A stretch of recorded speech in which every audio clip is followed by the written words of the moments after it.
দীঘা উপকূলে প্রাক বর্ষার আনন্দে মেতেছে পর্যটকরা। গার্ডওয়াল টপকে ঢেউ আছড়ে পড়ছে রাস্তায়। দীঘা পূর্ব মেদিনীপুর উপকূলে প্রাক বর্ষা শুরু। গার্ডওয়াল টপকে রাস্তায় আসছে ঢেউ, আনন্দে মেতেছে দীঘায় আগত পর্যটকরা। একদিকে আজ যোগ দিবস, অন্যদিকে প্রাক বর্ষার শুরুতে দীঘায় প্রচুর পরিমাণে পর্যটকের ভিড়। দীর্ঘ দহন জ্বালা মিটিয়ে অবশেষে শান্তির বৃষ্টি দক্ষিণবঙ্গ জুড়ে।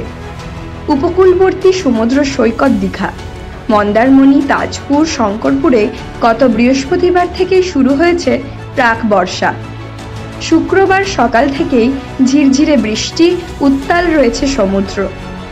দীঘায় আগত পর্যটকরা একদিকে গরম থেকে যেমন স্বস্তি পেয়েছেন, সেইভাবে উত্তাল সমুদ্রকে দেখেও তারা খুশি। সমুদ্রের এমন রূপ দেখে খুশি সমস্ত পর্যটকরা। আলিপুর আবহাওয়া দপ্তর পূর্বাভাস অনুযায়ী এদিন সারাদিন চলবে বৃষ্টি।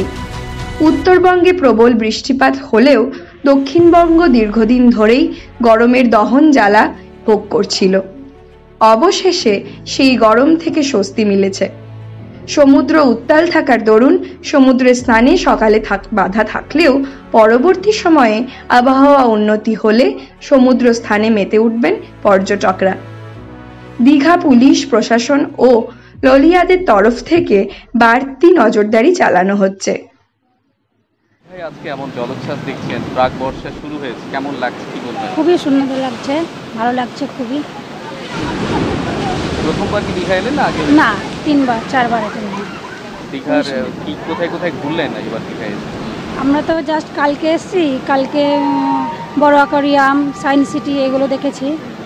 আজকে উদয়পুর এগুলো যাব, তারপরে মোহনা আছে, চন্দনেশ্বর মন্দির বাকি আছে ওখানে। দীর্ঘ গরমের পর এমন বৃষ্টি আর খুবই ভালো লাগছে, খুবই সুন্দর। প্রথমবার না আগে এসো? আগে এসেছি। দীঘা কেমন লাগছে আজকে? ভালো লাগছে আজকে। ঢেউ দেখছো কেমন? হ্যাঁ, ঢেউ জল গাড়োয়াল ছাড়িয়ে চলে আসছে এদিকে, গা ভিজে যাচ্ছে। ভালো লাগছে। বৃষ্টিতে ভালো লাগছে? হ্যাঁ। বর্ষার বৃষ্টি শুরু হয়েছে, দীঘা সমুদ্র সৈকত কেমন দেখছেন? হ্যাঁ, খুব ভালো লাগছে। প্রাকৃতিক সৌন্দর্য, এত ঢেউ দেখতে পাচ্ছি, তাহলে খুবই ভালো লাগছে। আবহাওয়াটা খুব সুন্দর, গরম আবহাওয়া থেকে এখন খুবই সুন্দর আবহাওয়া। আজ জলোচ্ছ্বাস কেমন দেখছেন? হ্যাঁ, ভালো দিচ্ছে। দিকটা গিয়েছিলাম, খুবই সুন্দর। জলোচ্ছ্বাস উপরে উঠে চলে আসছে। কদিন